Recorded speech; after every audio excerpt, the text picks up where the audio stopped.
we are advocating that people refrain from eating raw meat or undercooked meat, and also in the handling and processing of raw meats, whether it's at home by having separate cutting boards, whether it's in wet markets or meat shops.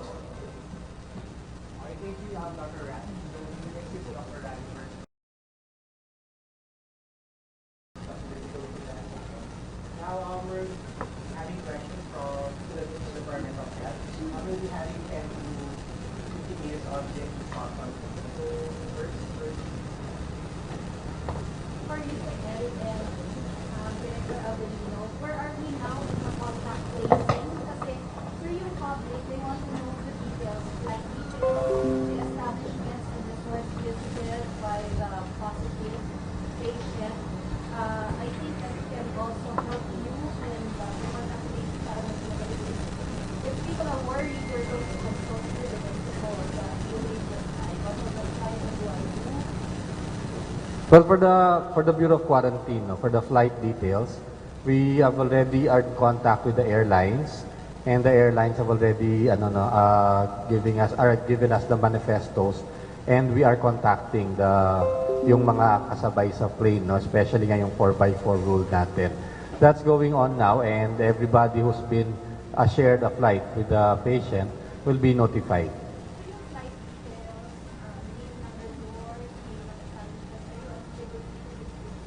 Well, the details kasi like the resorts, we are going to our staff from the epidemiology and surveillance units are going to the resorts directly.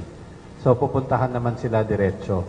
At this time, we are keeping naman some privacy for the resorts and giving them time, of course, to cooperate with us and help us in trace, especially in workers nila who possibly came in contact with the patient.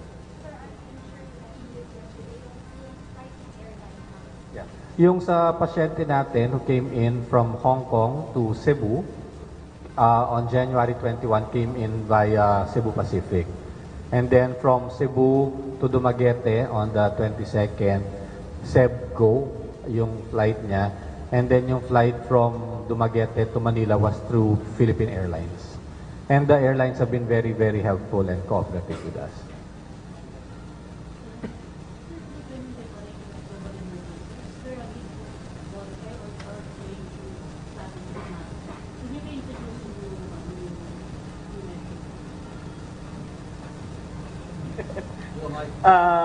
With the recent development that we have at the moment with regards to, especially that we have a confirmed case of nCoV, we have changed, number one, the table we are using a table in assessing travelers who are sick.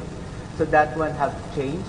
Now we are also discussing on who will go on a facility-based quarantine against a home-based quarantine. So that's another things that we are looking at now, given that this is the development. And I mean, if you realize the other day, the Interagency Task Force, the recommendation was to recommend restriction of travel from Hubei to the Philippines, but now the position of government is a ban. It's a ban of travel from Hubei province to the Philippines. Of course, we're probably going to add more provinces as we get more information on the number of cases per province.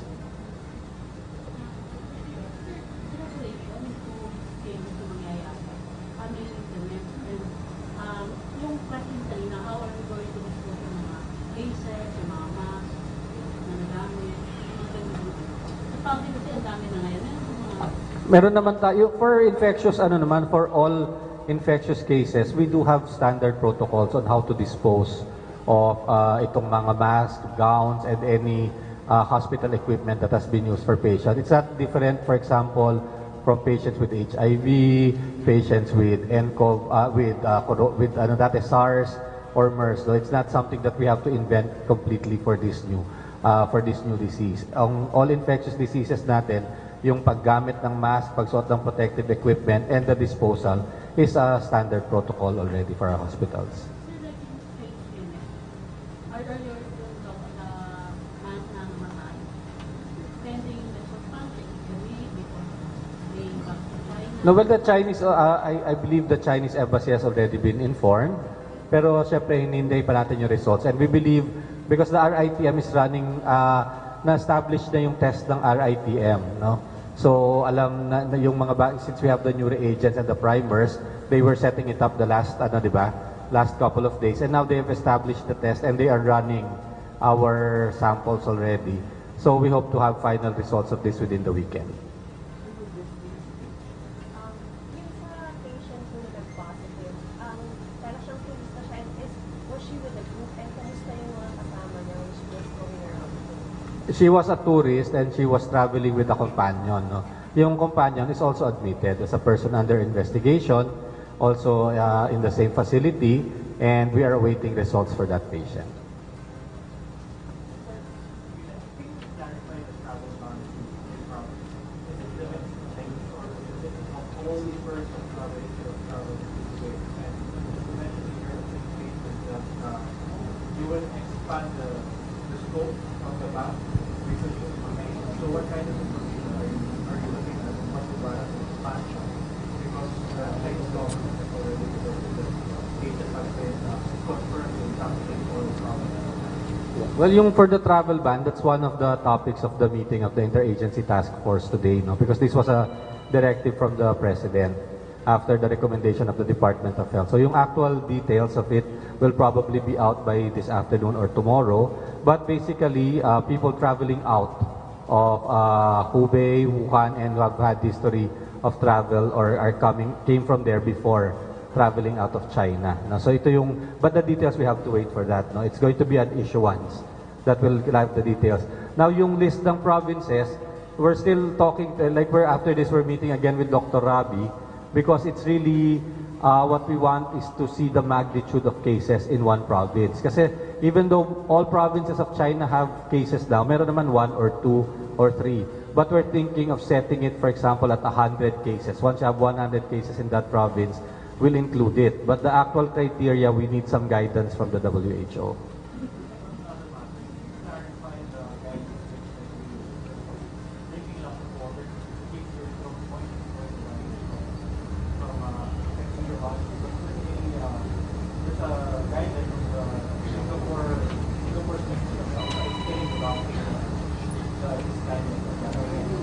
Well, I think naman for any illness and for any viral illness, hydration, proper hydration has always been advocated by all doctors.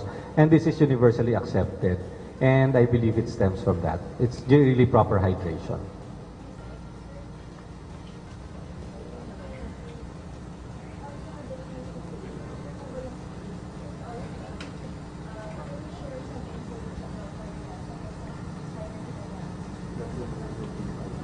The new two PUIs are from China. The nationality is Chinese and the other one is American. One Chinese and one American. We're still in the process of getting the information, but we will be providing you once we have more information. Sorry? Hindi. They are from two different regions. They are now in two different regions. Two different places. It's usually the fever and the cough.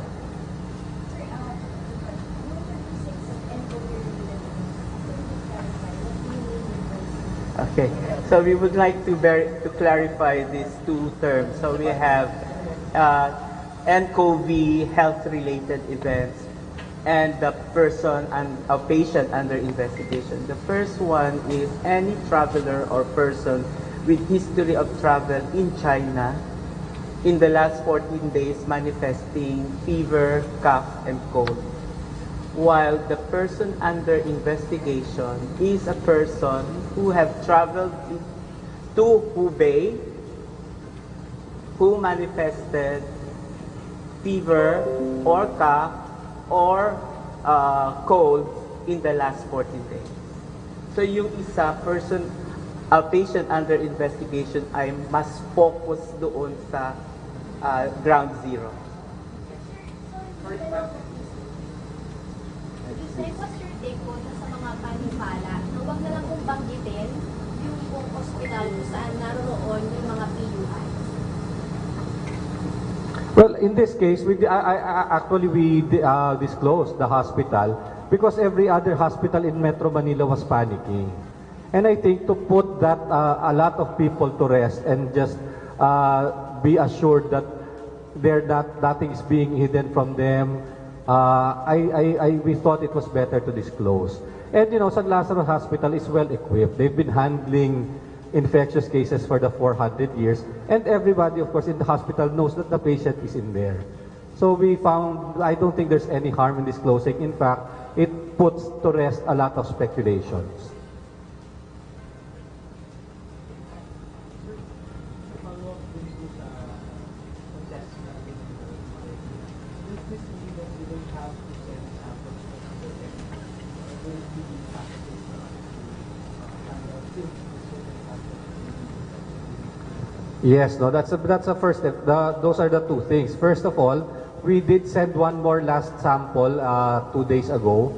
Ito yung doon sa companion nga no nung pasyente natin. But after that, all tests will be done here in the Philippines. And it will save a lot of time because yung ano lang, yung palang handling and then coordinating and transferring human samples that might be infected is so tedious. It takes 3 to 4 days to get from here to Australia. So, and the actual testing will take 24 to 48 hours. So yung 3 to 4 days yun yung mababawas. Plus, we can do it on all samples that we need to do. Kasi with the WHO protocol for us sending samples to the reference lab in Australia, ang dami nating ginagawa pa ng mga preliminary tests, may screening pa, tapos pipili lang tayo ng pwede nating ipidala. So ngayon, mas madali na. Pag PUI and we think we need to test for that 2019 NCOV, we will be able to do it and do it quickly in the country. Sir, going back to hydration, nag-iisip kasi na yung to gargle with salt water with salt. Well, I think this is a home remedy naman that has been followed for many, many generations, and I don't think there's going to be any harm in doing it. Saline gargle has always been advocated to improve yung mostly yung symptoms ng sore throat. It doesn't necessarily cure you of NCOV or it doesn't Oh, I don't think there's any evidence that will show that it will kill a virus.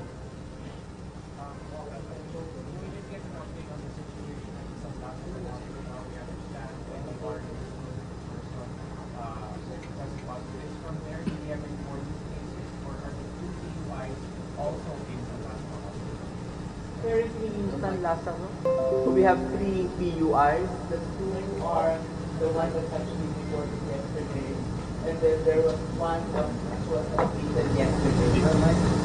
Can you say that again, sir? There are 3 PUIs admitted currently in San Lazaro. The 2 were the couple where we had the first NCOV case and her partner, and a new case was admitted yesterday. Sir, just a clarification regarding the interagency task force. Hindi talaga kasama yung NDRRMC. And now that you have the first case of NCOV, what is the task force going to do moving forward? Ano yung taking assignments ng members ng task force? Well, actually, particularly, I think the agenda today is the repatriation, no?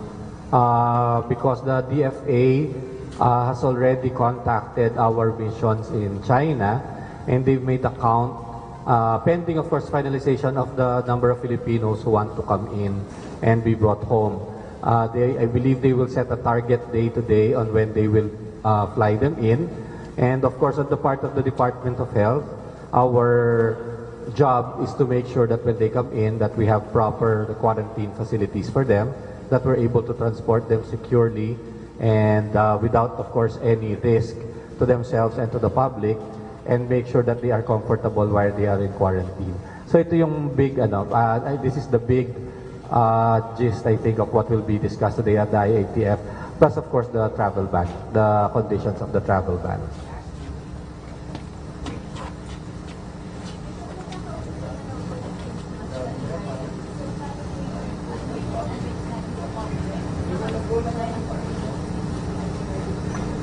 We are already coordinating with DTI, no, particularly dun sa price freeze natin for the face masks and mga kagamitan, no, na kinakailangan tsaka nagkakaroon ng konting scarcity ngayon.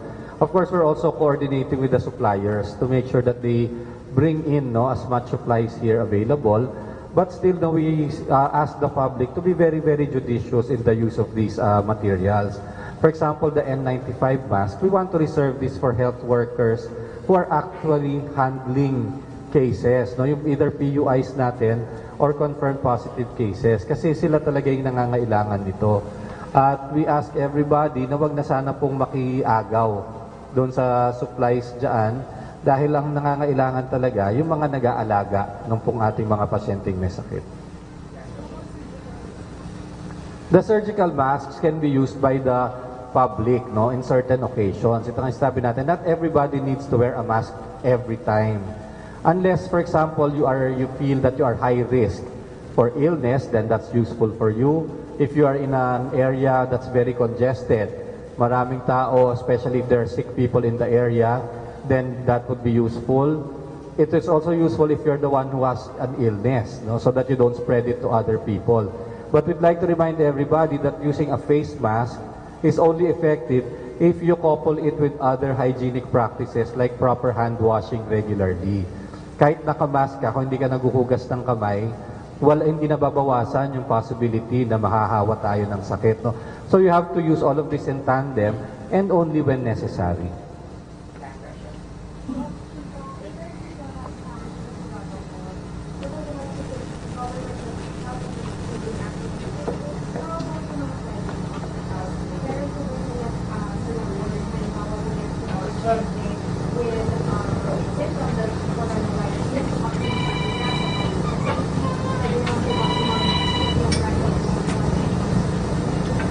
At the moment, nakikipag-coordinate tayo sa mga private hospitals through advisories ng Department of Health.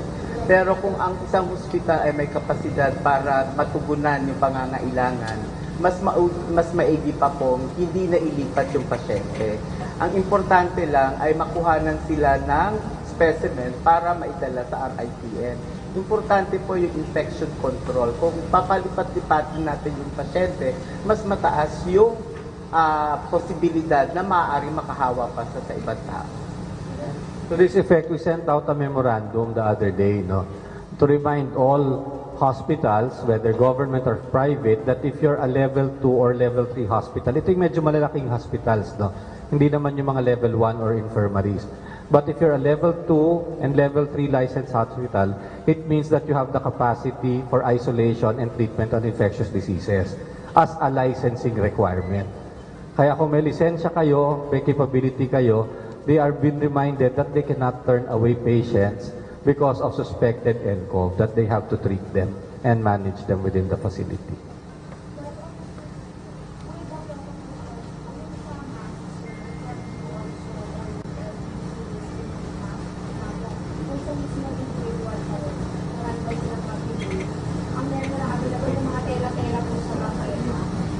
Wala naman tayong order na gano'n. The CHDs, our regional offices at the Department of Health, is helping augment the supplies of mga personal protective equipment to the DOH hospitals and LGU hospitals, but not to the public.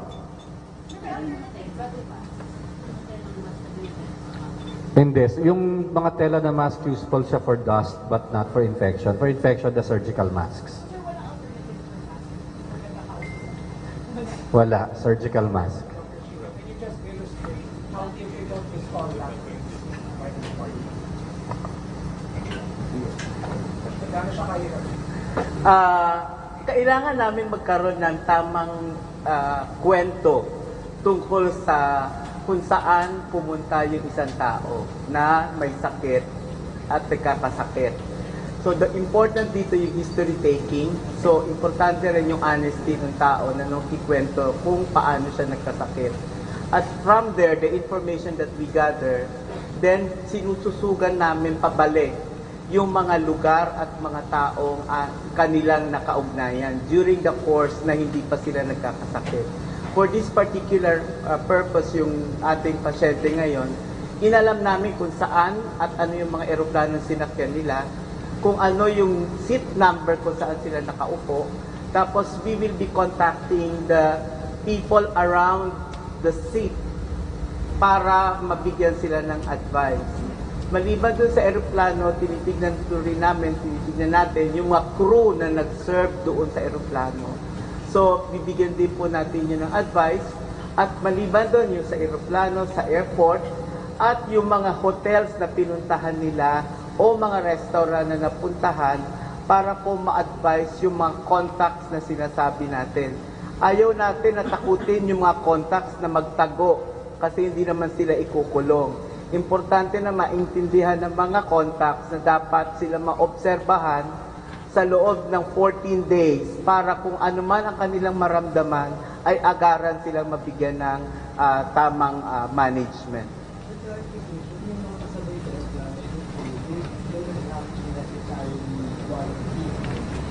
Not necessarily, yung 4 seats at the back, 4 seats front, and then 4 seats on both sides, yung ikot na yon, yun ang ika-quarantine po.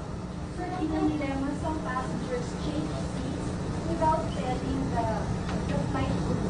So yung manifest, baka hindi yun siya accurate. Okay. So, importante na makita natin yung manifesto tapos sasabihin ng pasahero mismo kung siya ay lumipat na upuan o hindi. So, we have already the flight manifest. So, it's a matter of clarifying kung sila nga po ay nandoon sa area na yun. Yung nakapalibot sa kanya. So, for na yung pinag-iupan. Nagsimula pa lang ngayon yung tracing natin. Okay, thank you very much. I would just like to remind our media partners that we will be having a daily press briefing. So we will be limiting already yung mga interviews to our speakers because they also need to do their deliverables and their job. So please, punta na lang po tayo dito sa press briefing natin. So it would be a reminder to all na medyo limit na po namin yung mga interviews. Thank you very much. You may have the details of this press con.